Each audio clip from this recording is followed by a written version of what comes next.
So my friend up here, if you've ever had anybody that looked like this in your office, I'm going to give you 3 very specific things today that you're going to walk away with so that the next witness you have some new practices to help them get over this stuff that gets around them and keeps them from being heard.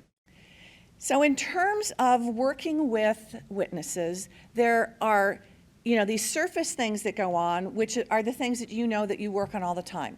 Sit up straight, answer short, don't talk too much, make good eye contact, all of those kinds of things, that. It's all of this subsurface stuff where the problems are. And that's where you have to dig in and solve that problem. It tends to be some sort of a psychological problem on some level. But that's where guilt is, that's where shame is, that's where fear is, that's where anger is. And you know that anger is the front man for fear. So if you get somebody in your office who's angry about something, thank you for nodding. Yeah, that's the front man for fear. They're afraid of something, either afraid of being found out or afraid of not doing well or something. But anger tends always to be the front man for fear. So you're not looking at anger. You really want to look at what are they afraid of and how do you get after that. So let's talk a little bit, because what this comes down to with these very difficult witnesses is this safety issue.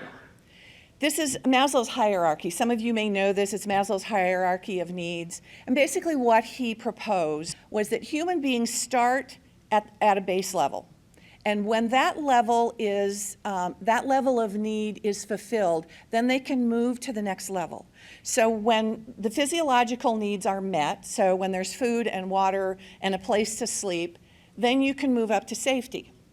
And once you feel safe, you're in your little cave, you've got fire, and the saber-toothed tiger isn't going to attack you, then you get to move to the next level, which is love and belonging. But if anything comes in to threaten any level in here, boom, that's right where you go down to. So your folks are not feeling safe a lot of the time. They're scared, they don't know what's going on, they're going to jump right down into safety. It doesn't matter how many people love them, how esteemed they are, how they've been self-actualizing themselves. If they're scared, if they're worried about their safety, either the threat of being on the stand, or the threat of losing their family, or the threat of losing their business, or the threat of losing a case where they don't have the money to take care of their medical bills. If they lose any of that, boom, they go right down to safety. So let's look at specifically some things to deal with that. So the first thing that I want you to think about to do is to do what I call bleed the pressure. You've got somebody in your office who is, tight, they're scared, they're worried, they're afraid, they don't know what they're doing, they don't know where they're going, they don't know what's going to happen, their safety is really threatened.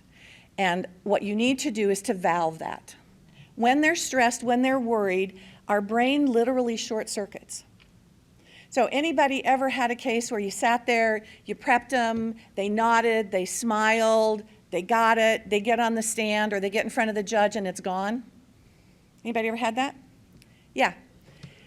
And in the moment when they're looking at you and they're nodding, they think, yeah, okay, I got this. But when they're stressed or when they're afraid, your brain doesn't send the signal from short-term to long-term memory. Your brain's short-circuited in that moment. So if you don't calm that stress, if you don't calm that fear, if you don't let their brain get back to regular, they can't remember anything that they told you. It doesn't matter how good you are, how smart you are, how many times you did it. It doesn't stay there.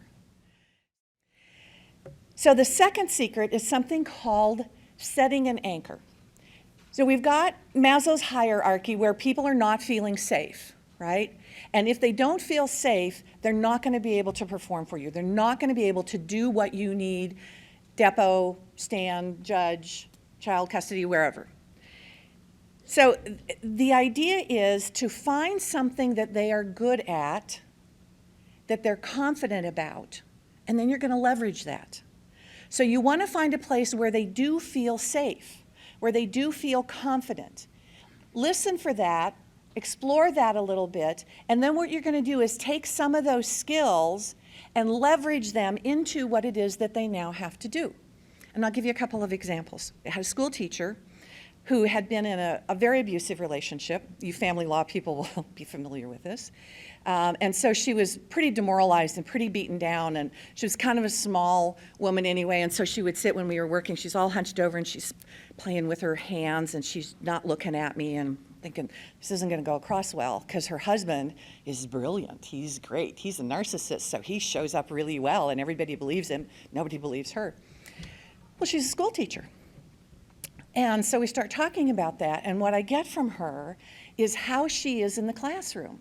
She loves these kids, but she is in control. She knows how to run the classroom. She knows how to keep their attention. She's strong, even though she's pretty petite. She controls this classroom.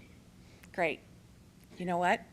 You know how to do this. We're going to take those skills and we're going to move them over into being in front of the judge. So you want to listen to the people that you have. Find out, number one, where they feel safe, and number two, where they feel confident. And then begin to leverage that, begin to pull those skills out. I know this is sort of a subtle thing, but I'm telling you that it works really, really well. It will take some patience and a little time on your side, but if you want to get them out of Maslow's second thing and up higher where they can be thinking and they can learn, this is really imperative. This may sound familiar to you. In fact, if it's happened to you, it's sort of frighteningly familiar. You prepared a witness to go into deposition, and your witness is doing pretty well. You're about an hour and a half into the deposition. They're sitting up straight, they're listening, they're answering the questions, yes or no when they can, short answers, they're not interrupting, they're pausing, and then opposing counsel shifts. They lean in a little bit. They become a little more aggressive. Now they're challenging your witness.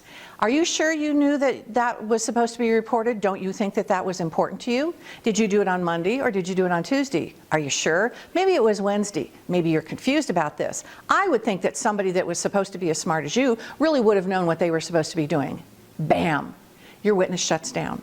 They get into fight or flight, they become defensive, and you are just dead. The deposition is now over because your witness has been hijacked. In psychology, it's called amygdala hijack. Amygdala is a little part of your middle brain, and it's where fight or flight is. And it is triggered by the things we just talked about. It is triggered by aggression, by humiliation, by confusion, or in some cases can even be hijacked because of negative facial things. It triggers that fight or flight in people. And the minute that that happens, there's no coming back. You pop right out of your higher level thinking and into fight or flight, and you can't come back. All the hormones are going crazy in your body. Short-term memory begins to go away, which is why they can't answer questions anymore. I've seen it happen again and again and again. The way not to let this happen to your witness is to make sure that when you are assessing them in the preliminary preparation for them to go to deposition, that you are looking very, very carefully for anything that can trigger them. And then preparing them, in fact, not preparing them, but actually training them how to handle this assertion, how to handle this aggression, and how to stay in their upper level thinking and their cognitive thinking and not jump into this. It's not easy. It's a really tough thing to do because it's not what you're used to doing.